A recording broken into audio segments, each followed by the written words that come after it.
मुझे पता था कि वो कुछ बुरा जरूर करेगी, लेकिन इस तरह चुपके चुपके सबको धोखा देगी ये तो बिल्कुल ही सोचा नहीं था हम लोगों ने। हमें भी कैसे पता लगता कि वो हमारे साथ गेम खेल रही है? तो उपराग को पता चल गया था ना, उसने कहा था कि वो प्रेग्नेंट है, मगर वो लड़की हमारी सोच से भी ज्यादा चालाक निकली। मैं गया था उसके डॉक्टर के पास, पर वो उसका दोस्त निकला। झूठ बोला उसने मुझसे। उसके लिए तो ये बहुत आसान होगा, उसे पता है कि चीटिंग कैसे की जाती है। हमारा जहन तो ये सोच भी नहीं सकता। हम लोग तो इन धोखेबाजों के हाथों फंस गए हैं। हमारी सोच और दशकरान की सोच बहुत अलग है। उफ। अब क्या करें अम्मी? तुम बिल्कुल हार नहीं मानोगे। उसकी माँ को देखो, फिर उसकी बेटी को, दोनों एक ही तरह की चालें चल रही हैं। नाजायज बच्चे अपने पेटों में पाल रही हैं। अलगाज फैमिली की दौलत हासिल करने के लिए वो हर हरबा इस्तेमाल कर रहे हैं। जिस तरह मिस्टर नजीब फंस गए हैं उनके जाल में, अब तुम्हें भी फंसाने की कोशिश कर रहे हैं।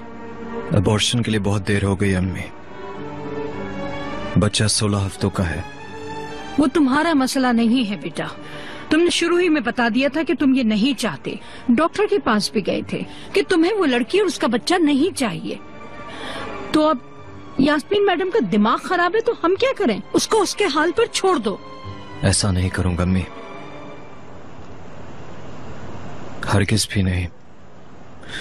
मैंने आज तक किसी को आधे रास्ते नहीं छोड़ा। तो तुम क्या करोगे बेटा?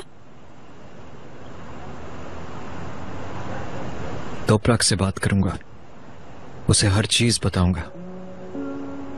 वाह वाह वाह।